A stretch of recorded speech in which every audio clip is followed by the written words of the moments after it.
Mom, Dad, I humbly suggest you save some money and shop Amazon for back to school. It's for my growth, meaning my body's growing at an alarming rate. And clothes you buy me this year will be very small very soon. Plus, the clothes I love today will be out of style tomorrow. But at least your wallet doesn't have to be my fashion victim if you shop low prices for school at Amazon. Hopefully this is helpful. Amazon. Spend less, smile more.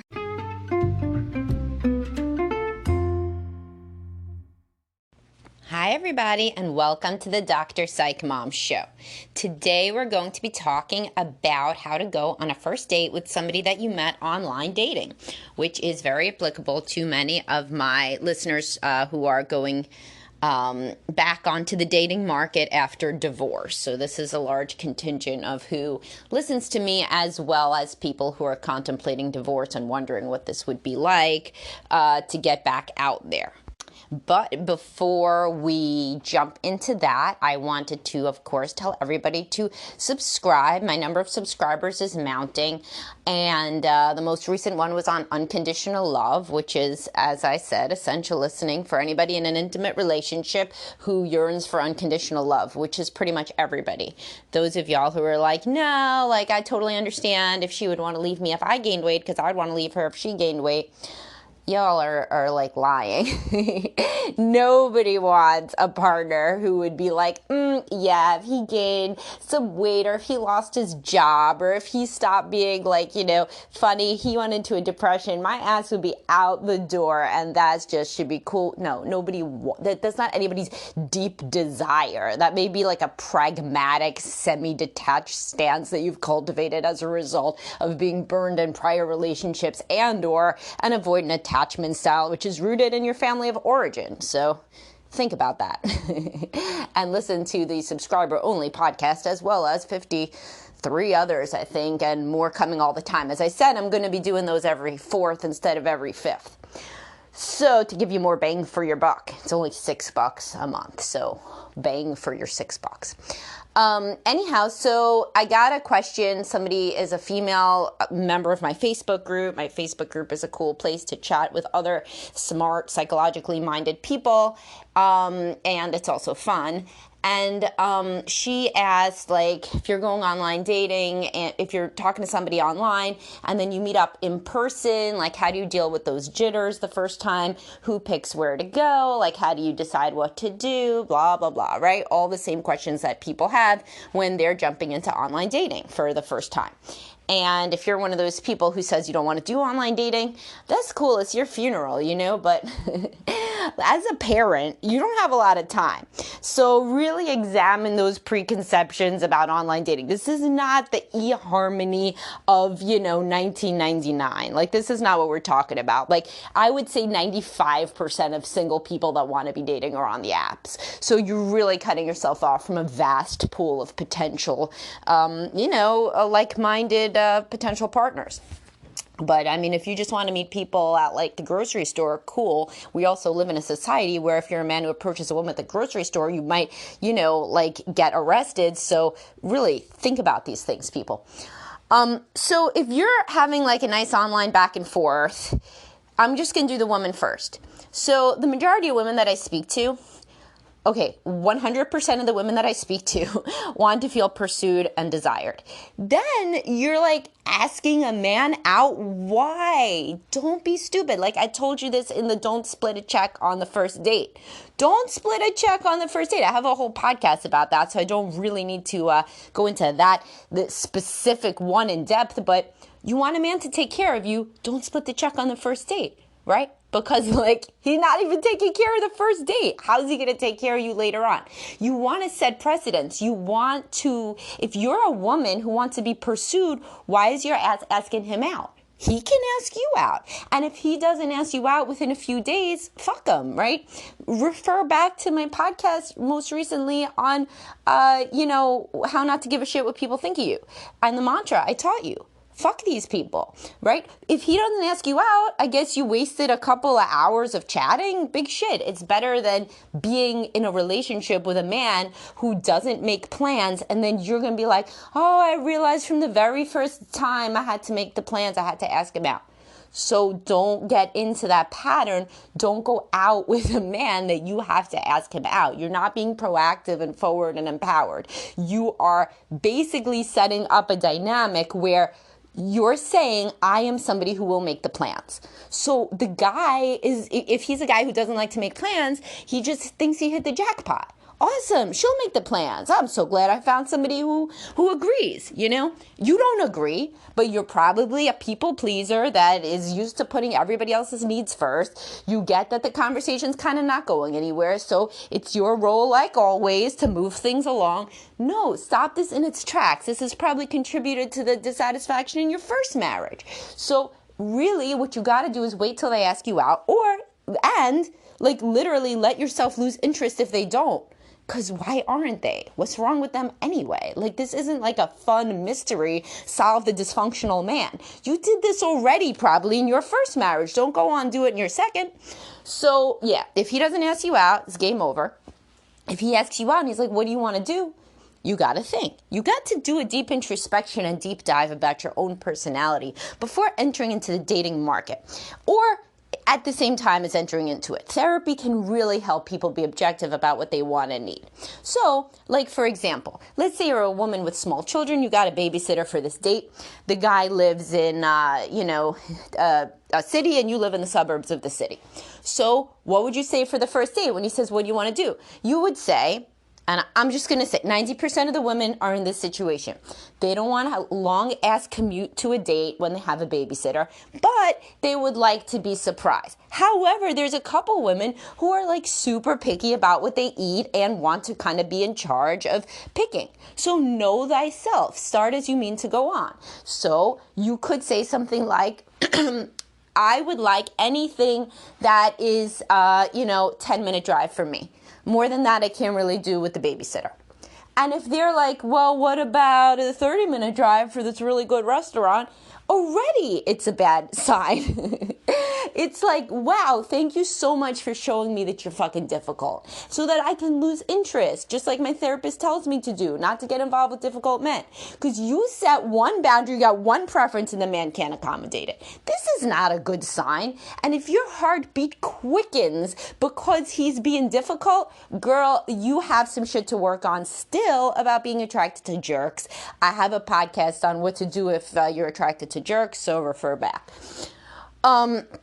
By the way, if I mention something and you don't see that podcast, you probably didn't subscribe. If you subscribe, you'll see all of these. If you subscribe and you still don't know which podcast I'm referring to when I mention a certain podcast, email me. I'll know, it's my fucking podcast. So I will know. If you're a subscriber and you can't find one of the episodes I'm talking about, then feel free to email me. At info@bestlifebehavioralhealth.com. But anyhow, so you're back to that he won't do something 10 minutes from your house. I mean, literally, okay, so let's say you say 10 minutes from my house. He's like, but what about this awesome restaurant that's 30 minutes? You could give him the benefit of the doubt. You could think maybe literally this is the best restaurant in the world. This man is nervous. He's trying to get me to this best restaurant. So you could say, nah, I think 10 minutes, like I said. If he goes again to the restaurant, to that idea, he's a boundary pusher. Be done. But, if usually most guys will be like, okay, I'll do this 10 minutes from your house. If they're like, no, because I have an early day tomorrow, so you need to come to me, bzz, bzz, bzz, wrong answer, bad. Alarm bells should be going off. This is not the man you want to be involved with. If you are a woman who wants to be prioritized, pursued, and taken care of. Because he won't even sacrifice where he's willing to drive to. Screw it. You're a woman. Women need more sleep than men. I could link you to that study. Don't email me for that one. I mean, there's some ones you could just Google. But it's a citation. It's real. And really, if a man's trying to be Mr. Gentleman and Prince Charming, they should be given more of an effort in the first date. So sue me. That is what I deeply believe after working with hundreds and hundreds of people that are in this situation where I'm seeing red flag factory in the first few dates. And then it turns out, guess what? Guess who was right? Me, about how this guy ends up turning out. Now, if you're a man, what should you do on the first date? What have you learned from listening to what women should do? You should ask the girl out soon, you don't need a pen pal. That doesn't help you. Doesn't help your sex life. Doesn't help your love life to have a pen pal. So in the first 2 conversations, say we should get a drink, And if she's like, oh, I don't know, fuck it, right? You dealt with this shit already in your marriage. You don't need some ambivalent shit. You want a woman who wants to meet you. Now, if she's like, oh, I can't this week because, my daughter is graduating. Well, that's a real reason, okay, go to next week. But don't do this ambiguous, I don't know, I'm very busy right now. No, you're not that busy. If she's too busy to meet you, this is a very bad sign. She's not prioritizing dating. She's not going to prioritize a relationship. So then when you ask her out, then say, oh, do you need something closer to you? Or can I just get creative with wherever? Always pick the place. Don't ask her where she wants to eat. Believe me, the women that are picky, so picky that they won't go to the restaurant that you suggest, they'll have no problem telling you. You'll be like, oh, what about this awesome Chinese place? They'll be like, I hate Chinese. I only eat one type of pizza. It's at this restaurant. And then, of course, you do the implicit male cost-benefit analysis. How hot is she versus how fucking picky she is? And you make your own individual decision about whether you want to proceed. This is an individual male decision. But some people don't give a shit. She could be a picky princess, but if she's hot and she's cute and she's smart, they'll do it. Some men are like, oh yeah, you'll only eat one kind of pizza. I lived that life in my first marriage, baby. I'm out. So again, you got to know yourself and what you want. How do you act when you get to the first date? There's all this shit about what not to talk about on a first date. I disagree wholly with every single bit of that advice. It is stupid. It's stupid. You don't want to talk about politics on a first date? Oh, here's a better idea. Don't talk about it at all. On the third date, have sex. And afterwards, realize that you are completely different on every deep political and philosophical idea and feel like shit. Does that sound smart? No, it does not sound smart. So if you are somebody who's really looking to, now some people are just looking to have sex, but if you're really looking to date, and by the way, if you're really looking to have sex, make that clear. Be ethical. I'm not just talking about men either.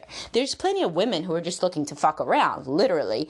And guys think that they may be looking for a husband. Guy falls in love with you. Turns out you're just having fun. No, both genders, if you're just looking to have fun, put it right in your profile. Believe me, you're only going to increase your number of people who go for you that want what you want if you put it out there, right? So you just looking for something casual right now, right? Because what I think just from working with people is that even if you're just looking for something casual right now, if you were to meet the perfect person of your dreams, you wouldn't be looking for something casual with them. So I think everybody's got 10% chance that they change their minds about looking for something casual right now based on who they meet. So that's why I say right now. Because that's true, I think. But if it's really not true for you, if you could meet God knows what, some neurosurgeon / supermodel / sexual dynamo, and this would change your mind about settling down, then you say right now. But if even that person couldn't change your mind, then you say only looking for fun. Makes it very clear. Anyway, but if you're looking for somebody who's going to be your next partner, why shouldn't you talk about politics at the first date? You want somebody who's politically aligned, right? It makes sense. Why wouldn't you talk about religion? You want somebody who's religiously aligned. Why wouldn't you talk about anything, really? The things, when they're like, oh, don't talk about exes, that's kind of like to help people who are going to come off crazy. What I say as a therapist, so it's like, you don't want to talk about exes if that's going to turn out to your conversation being, that motherfucker, I knew when I married him that he was a piece of shit, but then it only got worse. Then you have stuff to work on. My goal as a therapist versus like Cosmo magazine, like how to get, a guy to like you. Although I love Cosmo magazine, very good sex tips, particularly in the 90s for young emerging adult women. I'm sure many of my cohort agrees. But the point here is, I'm not trying to get people to get with people that aren't compatible with them. If you are somebody who has so much anger toward an ex that you cannot mention why you got divorced on your first date because you will go off onto a tangent of spite and vitriol, that's something to work on internally yourself with a therapist. The point isn't to make sure that the topic doesn't come up so that you don't out yourself as somebody who still has all this animosity. The point is to, on a deep level, target and heal the animosity before you get onto the dating market.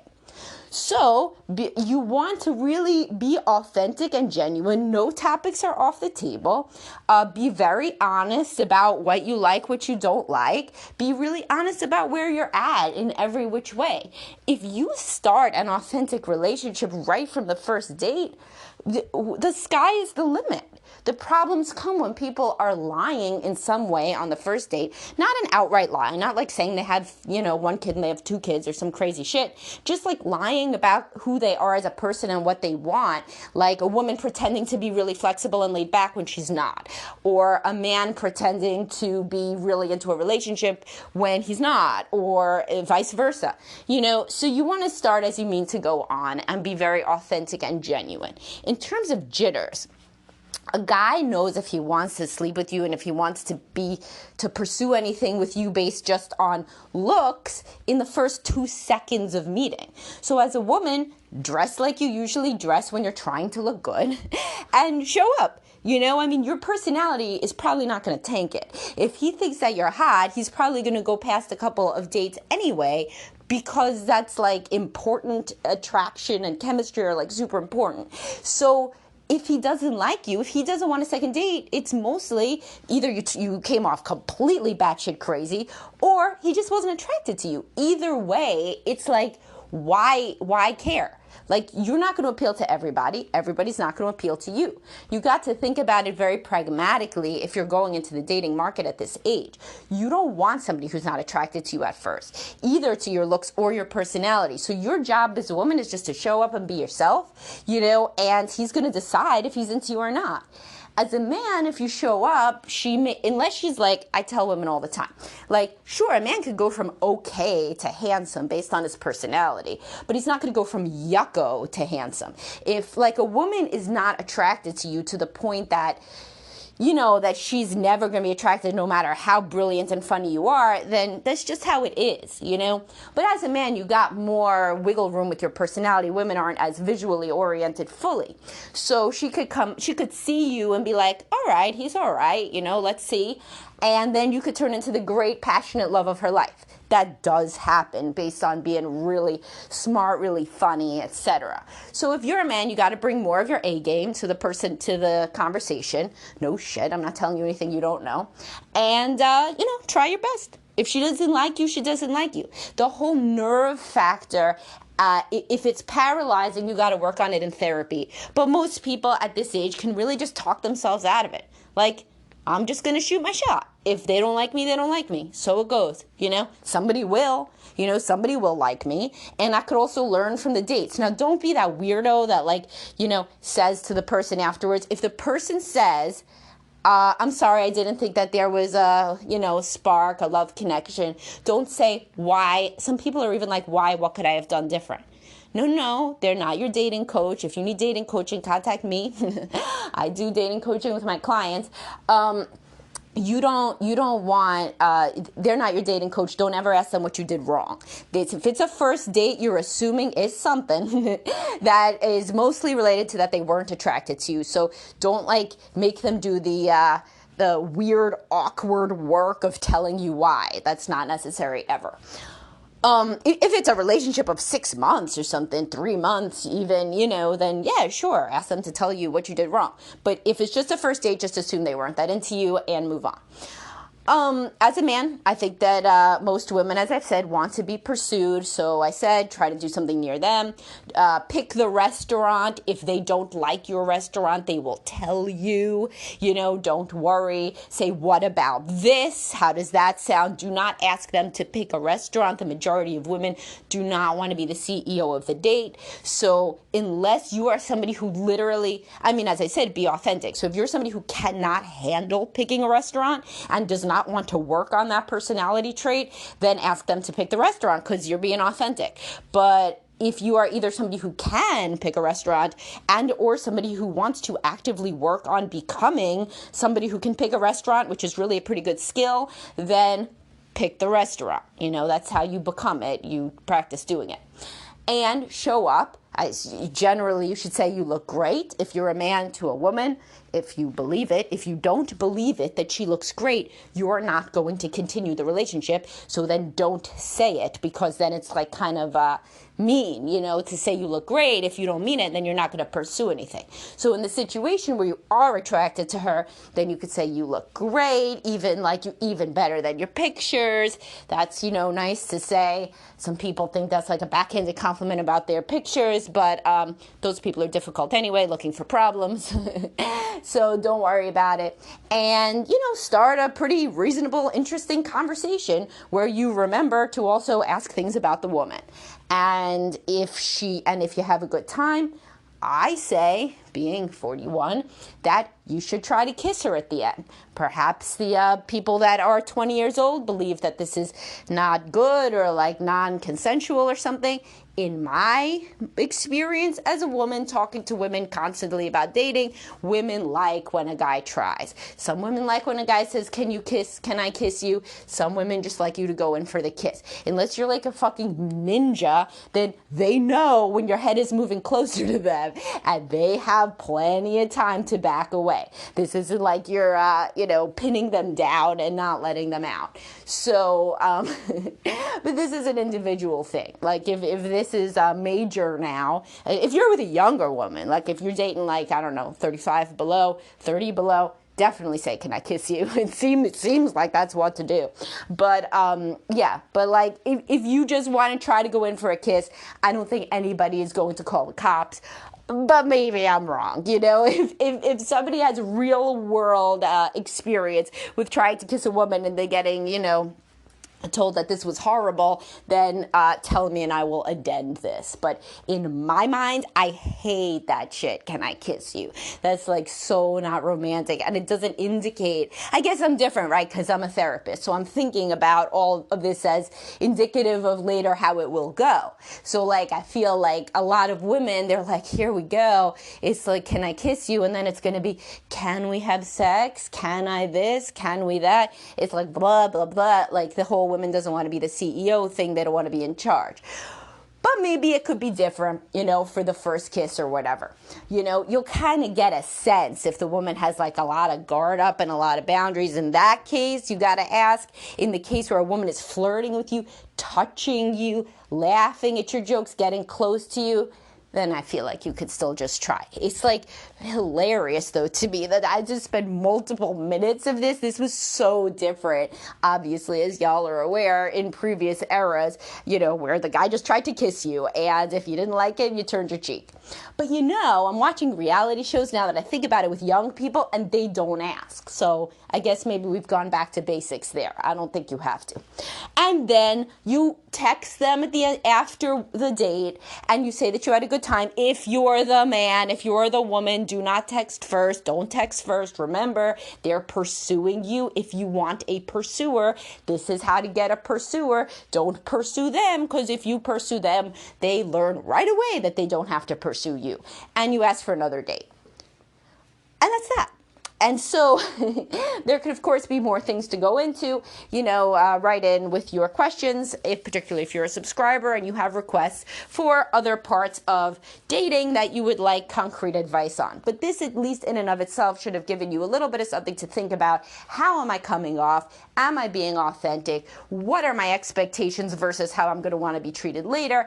Are those consistent and coherent? Or am I just kind of bullshitting that I'm really like laid back and flexible or whatever, and I'm not, or whatever? Should give you some stuff to introspect about if you're on the dating market. And I will talk to everybody soon, and not really much more I could say about the online first date without further feedback about specific issues that plague you. I myself am always up to working individually with people on this. it's part of my therapy. I mean, if somebody's dating, this is a lot of shit we do, is go through like the texts and the messages and like what happened on the date and the play-by-play and all of this. All right, talk to y'all soon. Have a great day.